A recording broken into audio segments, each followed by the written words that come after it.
제가 신앙생활을 처음 시작한 지 얼마 안 됐을 때 저희 그 동네에 무당촌이 있었습니다. 이렇게 뚝방이라고 그러죠. 뚝방 그 개천 옆에 중량천이에요. 그 옆에 이렇게 무당촌이 있었는데 그 무당촌에 한 집 건너 한 집이 뭐 한 집 건너 한 집도 아니라 그냥 그 라인 일대가 다 무당촌이었어요. 뭐 이제 만신집, 뭐 박수무당, 뭐 온갖 무당집은 거의 총집합해 있었습니다. 제가 예수 믿은 지 얼마 안 되고 나서 이제 그 무당집을 딱 보니 이제 영적인 시각으로 이 사탄의 집단들이죠. 그래서 제가 거기를 볼 때마다 어떻게 했냐면 지나갈 때마다 소위 그 뭐라 그러죠? 땅밟기라고 그러잖아요. 그래서 지나갈 때마다 이 지역을 잡고 있는 이 점치는 영들, 이 사탄아 물러가라. 내가 예수 그리스도의 나사렛 예수 그리스도 이름으로 명하는 이 사탄아 물러가라. 이 점치는 영들아 물러가라 그러면서 예수 피로 막 덮어주시옵소서 막. 그 저 무당들이 사도행전에 나오는 그 은을 팔아서 그 불태워버린 은 여러 나온 그 무당들처럼 그 박수들처럼 점술쟁이들처럼 회개하는 역사 일어나게 해주십시오라고 막 볼 때마다 몇 년을 기도했어요. 그런데 어떻게 됐냐면 홍수가 일어났습니다. 게릴라성 집중호우라고 그래가지고 그때 경기 북부 지역에 아주 그냥 그 물바다가 돼버렸어요. 뚝방 옆이었잖아요. 그래가지고 거기가 완전 무당촌이 그냥 다 침수가 돼버렸어요. 폭삭 망했죠. 초토화가 됐죠.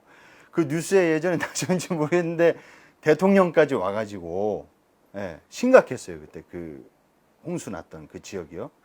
그래서 제가 이제 교회를 가서 이제 모임을 할 때 간증을 했습니다. 그리고 간증을 하기 전에도 이거를 기도 제목으로 얘기를 했어요. 내가 여기 지역을 놓고 기도하고 있다. 우리 동네가 무당촌이 너무 많다. 그래서 내가 중보 기도를 하고 있으니 같이 기도해달라. 우리가 살고 있는 동네가 우리 지역이 이 하나님의 나라로 그리스도의 계절이 와서 변화되길 원한다 하고 그렇게 기도 제목을 내놨고 1년, 2년 그렇게 기도하는 와중에 이게 이렇게 결과물이 나온 거 아닙니까? 그래서 제가 이 얘기를 기도 제목으로 내놨었고 그리고 결과가 이렇게 나와서 뭐 하나님께 영광 돌립니다. 드디어 이 사탄의 세력들이 괴멸됐습니다. 그러면서 이제 간증을 했어요. 그런데 거기서 간증을 딱 하는데 느낌이 이 촉이 몇몇 사람이 이 안색이 안 좋아요. 그래서 그 안색이 안 좋은 친구한테 제가 가가지고 야, 너 이렇게 별 반응이 시원찮냐? 그러니까 이제 그 친구가 하는 말이 그 무당촌에 자기 집이 있었던 거예요. 그러면서 이제 이 친구가 하는 말이 제가 저한테 이렇게 얘기를 하면서 이 친구하고 이제 친구 관계를 맺으면서 뒤를 돌아보니까 지금 생각하면은 이제 알겠는 거예요. 집이 가난하고 집주인이 무당이에요. 거기 새 들어 있었던 거예요. 그러니까 이제 제가 이게 학창 시절 얘기입니다. 어린 마음에 얘기를 못 했던 거죠. 친구들한테. 그러니까 그 초토화된 그 집 중에 자기 집도 있었던 거예요. 그러니까 제가 이 간증을 하는 그 모임 중에서 이 친구가 차마 자기 집이 거기 있다고 말을 못 했던 겁니다. 그런데 또 제가 어떤 얘기를 들었냐면 그 얘기뿐만이 아니라 저희 교회 다니는 부목사님 집도 침수가 됐어요. 이게 뭐지? 나는 그 근처 사시나? 그런데 제가 좀 이렇게 눈을 열어서 더 이렇게 좀 시야를 넓혀서 보니까 무당촌만 침수된 게 아니라 그 무당촌 근처에 있던 교인들 집, 심지어 저희 교회 부목사님 댁도 침수가 됐었던 거예요. 제가 그때 그 친구한테 그 얘기를 딱 들었을 때 정말로 이 망치로 뒤통수를 맞은 느낌이었어요. 한 대 얻어맞은 기분이었습니다. 그래서 제가 그때 딱 느낀 게 내가 어떤 기도 제목을 갖고 하나님 앞에 기도를 하고 그게 하나님한테 응답받았다. 이게 하나님께 영광 돌릴 일이라고 함부로 말할 수 없구나. 내가 생각하는 그 신앙의 가치, 그 신앙의 관점, 그 신앙의 프레임 안에 제3의 제4의 어떤 특정한 어떤 특수한 상황에 놓여 있는 사람들한테는 그게 역으로 상처가 됐을 수도 있고 그게 아픔이 됐을 수도 있었겠구나. 그렇게 해서 제가 지금까지 기도해온 기도 제목들 그리고 제가 신앙생활해온 신앙의 패턴에 대해서 다시 한번 재고를 해보고 성찰해보게 됐습니다. 우리 흔히 이런 얘기가 있어요. 농부가 하나님 앞에 기도해요. 계속 가뭄이 되니까. 뭐라고 기도하죠? 비 오게 해달라고 기도합니다. 계속 가뭄이 되니까 농사가 안 지어지잖아요. 그래서 기도를 하는 거예요. 비 오게 해달라고. 그래서 비가 계속 내려요. 그러니까 이제 어부는 뭐라고 기도하죠? 비가 그치게 해달라고. 조업을 못 나가니까요. 그렇게 서로 똑같은 생계를 위해서 똑같은 기도 제목을 갖고 비가 오게 해달라 안 오게 해달라고 서로 기도를 해요. 그래서 하나님 비가 오게 해달라고 기도하니까 하나님이 농부의 응답을 들어주셨다고 하죠. 우리는 기도 응답이라고.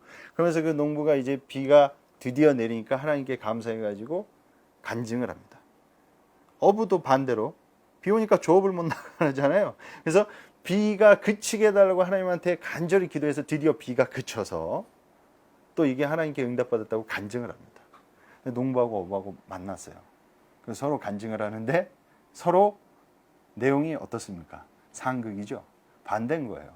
그러니까 이렇게 어떠한 경우에 어떠한 상황에 내가 기존에 알고 있는 신앙, 내가 기존에 알고 있는 교리, 내가 기존에 체험했던 그 신앙의 프레임 안에서 타인의 신앙을 우리가 함부로 폄하하거나 판단하거나 때로는 극단적인 경우 정죄까지도 할 수 있다는 겁니다.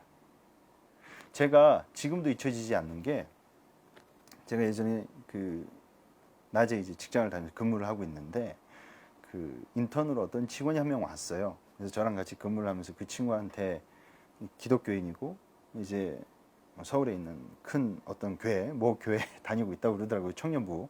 그래서 이 친구랑 식사를 하면서 이런저런 얘기를 하는데 간증을 하더라고요. 그래서 무슨 간증을 하는데 인턴이잖아요. 그러니까 이제 몇백 대 몇의 경쟁률을 뚫고 겨우 이제 취업이 돼서 들어온 거예요. 그래서 이제 이 친구가 하는 말이 지나온 세월을 돌아보면 나는 하나님께 감사할 게 너무나 많다 이거예요. 지금 이 취업에 이르기까지. 그러면서 이 친구가 딱 이렇게 얘기를 해요. 자기가 단기 선교를 갔대요. 단기 선교를 갔는데 동남아로 갔습니다. 근데 자기 이름이 뭐 예를 들면 김아무개예요. 그런데 그 단기 선교 현장에서 만난 자기랑 동갑내기 친구 이름도 똑같이 김아무개인 거예요. 이름이 똑같아요. 근데 더 신기한 건 뭐냐? 이름만 똑같은 게 아니라 나이도 똑같아요. 생년월일도 똑같아요. 이런 경우가 드물잖아요. 그리고 또 더불어서 누나 한 명 있는데 누나 한 명 있는 것도 똑같아요. 그러니까 너무 흡사하잖아요. 근데 그 친구한테 이렇게 현지에 있는 그 현지인 친구한테 이런저런 얘기를 하니까 그 집이 너무나 가난해가지고 그 누나는 그 집장촌에서 일을 하고 그리고 그 애는 정말로 맨날 이렇게 일용직으로 고군분투하면서 치열하게 살고 있는 거예요. 그러다가 교회에서 이제 그 친구를 만났답니다. 이 친구가 하는 말이 그거예요. 아, 하나님 은혜다, 자기는. 그 친구를 봤을 때 내가 얼마나 하나님께 사랑받고 있는지 깨닫게 됐다. 그렇게 얘기를 하더라고요. 그 내용인 즉슨 쟤도 나랑 나이가 꼭 똑같고 다 똑같은데 쟤는 이렇게 낙후된 이렇게 어려운 나라에 태어나서 나쁜 부모, 좋지 않은 부모 만나서 이제 학대 당하고 이렇게 누나는 저런 일 하고 있고 자기도 저렇게 힘들게 살고 있는데 자기는 좋은 나라에 태어나서 좋은 부모 만나가지고 이렇게 몸 편하게 등 따시고 배부르게 살고 그리고 여러 가지 혜택을 받을 수 있으니 이게 정말 돌이켜보면 하나님 은혜 아닙니까? 저는 그 일 들었을 때 진짜 경악을 했습니다. 만약에 이 친구가 이렇게 한 고백을 그 필리핀 현지인이 들었다고 생각해 보세요. 그 친구한테 하나님은 뭐죠? 근데 이렇게 물론 우리가 좋은 국가에 태어나고 좋은 부모님 밑에서 이렇게 유복하게 살고 때로는 이렇게 뭐 어려움 당하는 사람도 있어요. 그런데 절대적인 감사와 상대적인 감사가 있다고 치더라선 우리 예수님을 믿는 우리 크리스찬들, 그 친구가 좀 이렇게 물론 그 친구의 개인적인 신앙관의 문제일 수도 있겠습니다만 어쨌든 유명한 교회를 다니고 있었어요. 청년부였고 거기서 중직도 맡고 있었고 그러다 이제 취업이 돼서 자기 딸은 감사해서 한 고백입니다. 그런데 이제 제가 그때 놀란 게 뭐냐, 어떻게 타인의 희생과 도태와 낙오와 비참함이 우리의 감사의 기준과 근거가 될 수 있냔 말이에요. 예수님은 그렇게 가르친 적이 없으시거든요. 타인의 낙오와 불행과 그리고 타인의 희생한 그런 것들이 예수님을 믿는다는 우리의 행복과 감사의 재료가 돼서는 안 된다는 것이죠. 그래서 이런 신앙관, 어떻게 보면 이런 문제들이 우리가 갖고 있는 그 사람이 배워온, 우리가 지금까지 체험하고 겪은 그 신앙관의 문제일 수가 있거든요. 그래서 이런 그 신앙관과 이런 신앙적인 영적 체험이나 여러 가지 자신이 겪었던 이런 신앙 체험들로 똘똘 뭉쳐있는 그 신앙의 독선적인 모습들은 우리가 고치기가 너무 힘들어요. 그래서 이 교리라는 그 헬라어 원어의 함축적 의미가 오죽하면 그 송진이라는 뜻이 있겠습니까? 한번 묻으면 지워지지가 않는 거예요. 예수님이 베드로하고 이렇게 대화를 하실 때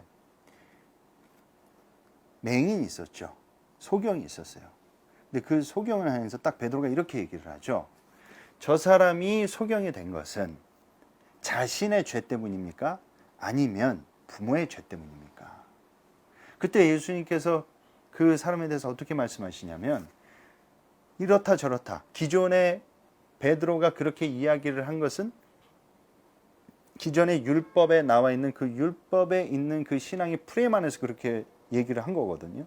근데 예수님께서는 그렇게 율법의 프레임 안에서 말씀을 하시지도 않고 이렇다 저렇다 그 사람의 한 인생에 대해서 판단하시지 않고 정지하시지도 않고 어떻게 말씀하시냐면 하나님의 영광을 위해서 그런 것이다 라고 하면서 그 소경의 눈을 뜨게 해주시죠. 그럼 또 이걸 요상하게 해석하시는 분들이 계신데 그 눈 뜨게 해주시려고 평생을 무슨 하나님이 장님으로 그렇게 살게 하셨다, 이게 극단적으로 말씀하신 분들이 계시는데 그게 초점이 아니라 우리는 그리스도인으로서 예수님을 따르는 예수님의 제자로서 소경된 자를 눈뜨게 하는 어려움에 처한 사람을 하나님이 기뻐하시는 모습으로 우리가 돕는 그 돕는 헬퍼의 포지션, 그것 자체가 우리가 하나님의 영광을 위한 것이다. 바로 그게 예수님께서 말씀하신 가르침이시거든요. 그래서 제가 오늘 이 시간 여러분들하고 나누고 싶은 주제는 오늘 신앙의 독선을 버리자. 여기에 이제 저희가 이제 이야기하고 싶었던 지점 중에 하나가 이겁니다. 요즘 정권 교체가 이루어지고 그리고 여러 가지 뭐 촛불 집회에서부터 태극기 집회에서부터 정말 교회마저도 폐가 갈려가지고 너무 이게 혼란스러운 상황을 겪고 있어요. 그리고 지금 현재는 어쨌든 그 새로운 정부가 출범을 했죠.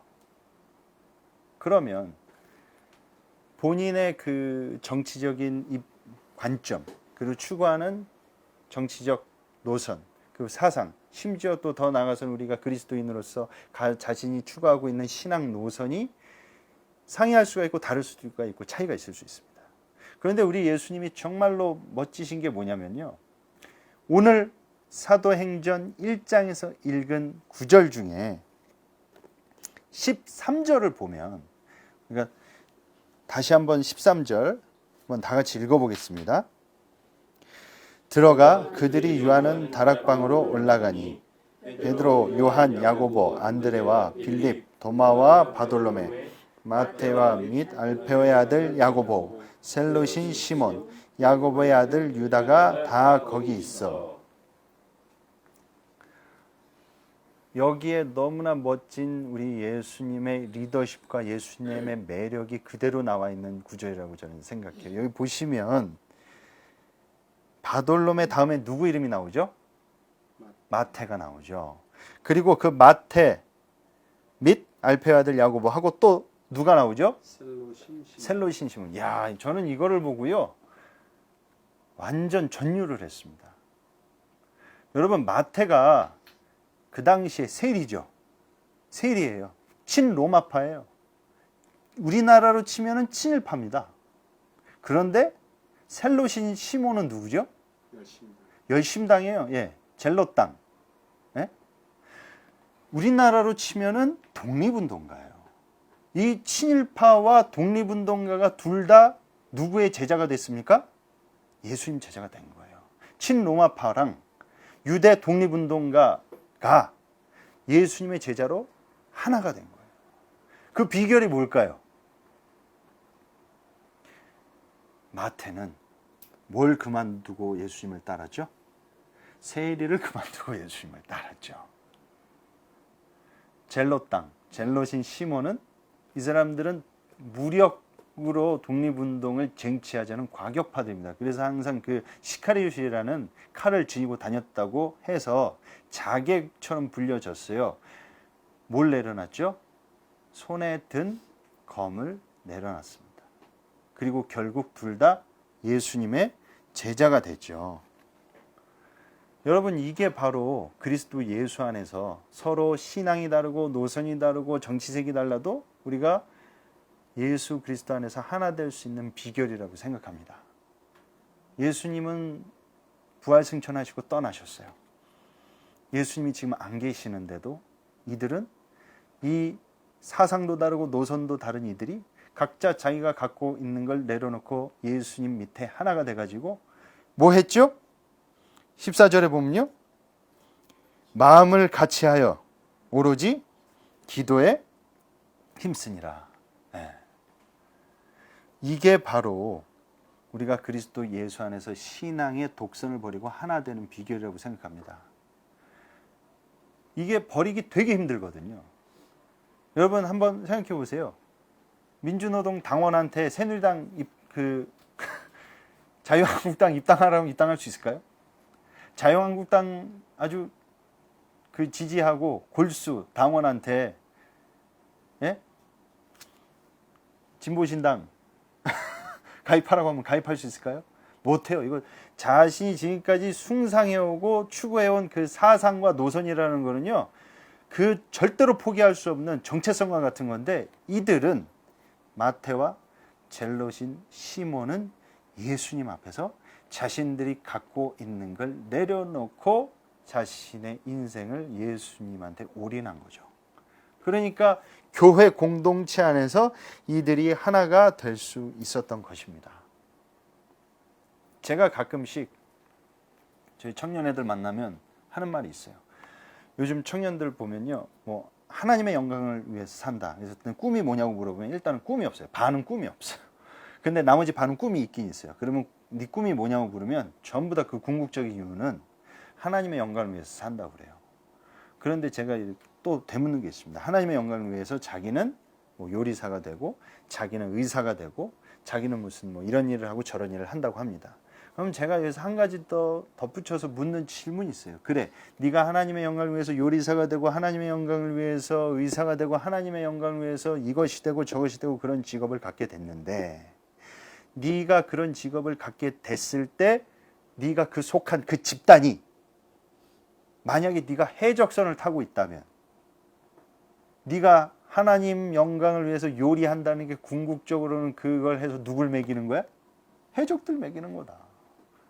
네가 하나님 영광을 위해서 나는 이런 법 쪽에 들어가서 이런 일 저런 일을 하겠습니다라고 너무나 유명한 로펌에 딱 들어가가지고 교회에서 간증도 하고, 아 우리 교회 어떤 청년이 로펌에 들어가가지고 이런 중직을 맡게 됐습니다. 이제 법 쪽에서 하나님 영광을 위해서 큰 일을 할 것입니다라고 했는데, 그 로펌이 김 XX 장 같은 정치 권력과 정관예우의 틀 안에서 부정부패와 불법을 눈감아주고 사회적 약자들을 짓밟는 그런 집단일 경우, 내가 이런 외국인 회사에 들어갔습니다, 내가 이런 대기업 회사에 들어갔습니다 라고 하는데, 그 대기업이 옥시처럼 수많은 피해자들을 양산에 냈는데 그거에 대한 이런 한쿠의 배상과 사과도 없이 질질 끌던 그런 탐욕적인 기업이라면 그런 집단과 기업과 그런 곳에 들어간 게 과연 하나님께 영광 돌린 거라고 할 수 있을까?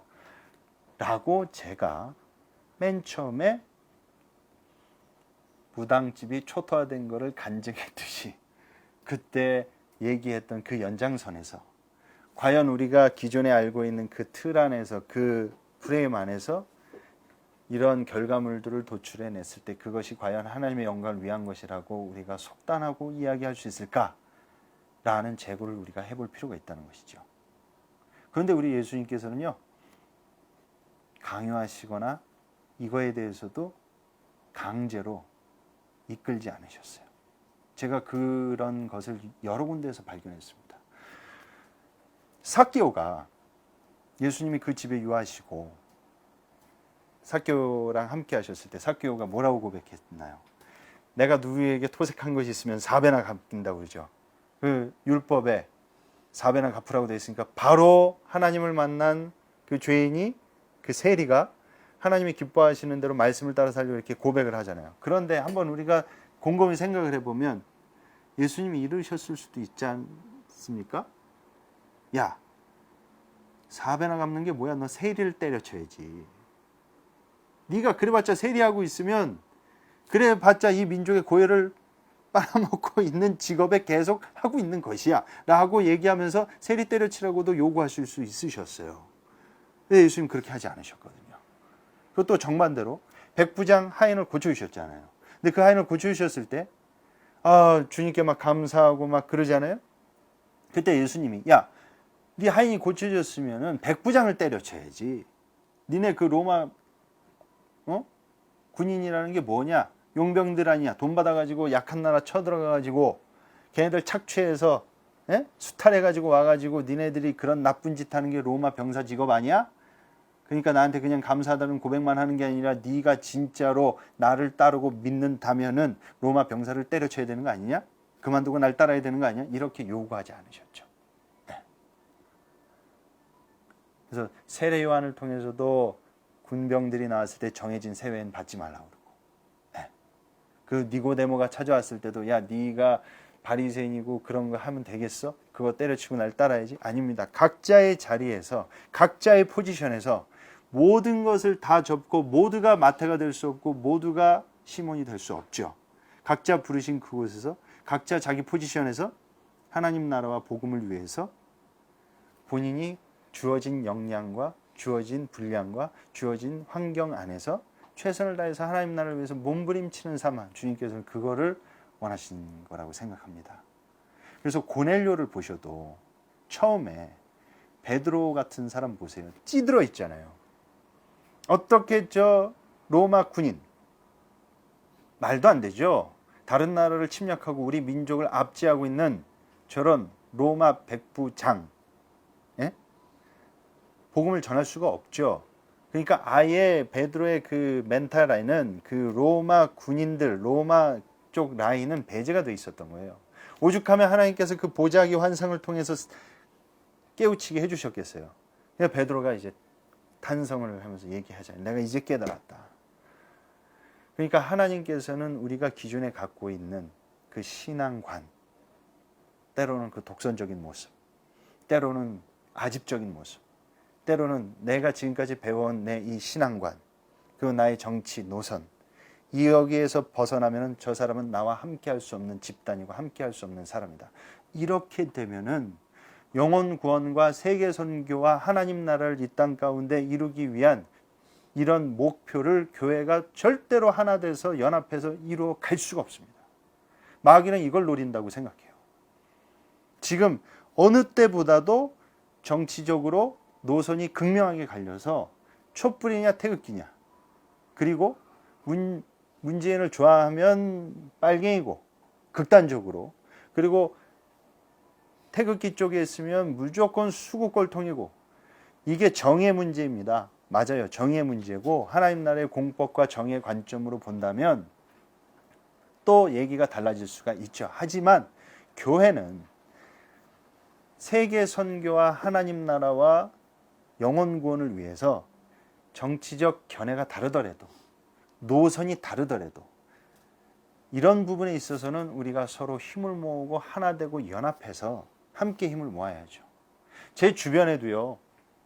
제 주변만 하더라도 너무나 극명하게 가르치는 분들이 많아요. 네.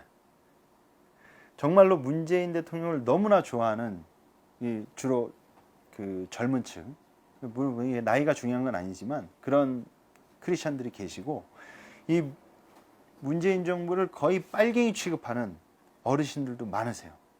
그런데 이 두 분이 서로 그 정치적 입장과 사회를 바라보는 그 정의의 개념, 관점이 너무나 달라요. 그런데 중요한 건 뭐냐면 이분들도 예수님의 십자가 구원에 대해서 뜨거운 감격과 눈물이 있으세요. 태극기 쪽에 계신 분들도 그런 분들이 계세요. 그리고 정반대로 촛불 집회에 참석했고 문재인을 좋아하는 쪽에 있는 분들도 예수님의 구원의 감격과 십자가에 대한 그 감격과 전도와 선교에 대한 열정 똑같이 있습니다.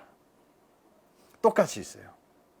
그런데 저희가 지금 이거를 정치적인 그 노선이 다르다는 걸 이제 소재로 말씀드렸지만 이것뿐만이 아니라 신앙적인 관점, 정치적인 관점, 신앙 노선 이런 게 서로 다름으로 인해서 서로 비방하고 분열하고 뭐 빨갱이니 숫골이니 이러면서 우리가 서로 그리스도 예수 안에서 하나 되려는 그 움직임에 최소한의 미동조차 잊지도 못한 것은 너무나 안타까운 일입니다.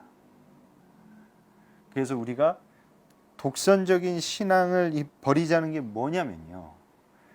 너무 상호 간에 비방과 비난과 그런 감정 상함으로 인해서 그리스도인들이 주 안에서 하나가 되고 연합해서 이 땅 가운데 하나님 나라를 이루어가고 또 세계 선교와 영혼군을 위해서 힘을 모으고 하나 되어야 되는데 이렇게 분열하고 나뉘고 그리고 당신의 멘탈은 내가 도저히 수용할 수 없는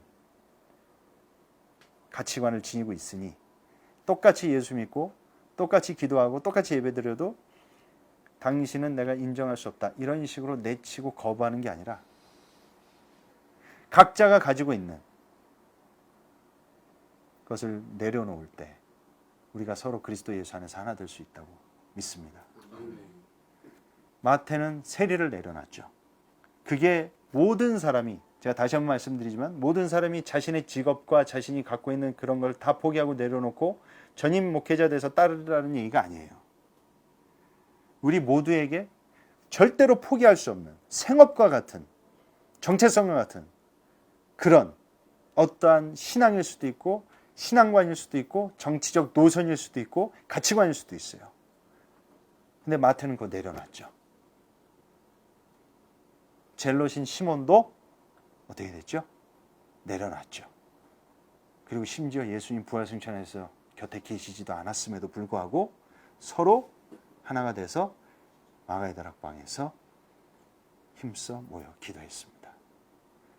우리 주님 오실 날이 다가올수록 재림의 날이 다가올수록 우리가 예수님 안에서 더 하나가 되고 세계 선교와 하나님 나라를 이루어가는 것이 지금은 비록 서로 부딪히기도 하고 분열되기도 하고 때로는 서로 이해가 안 될지라도 최소한도로 그리스도의 몸된 교회가 둘로 나뉘고 쪼개지고 분열되는 일이 있지 않고 자신이 갖고 있는 그런 독선적인 부분이 있나 없나 체크하고 점검하고 이걸 내려놓고 우리가 예수 안에서 하나가 돼서 함께 하나님 나라 바라보고 함께 세계 선교를 위해서 일본 선교를 위해서 하나가 되기를 예수님의 이름으로 축원합니다. 기도하겠습니다.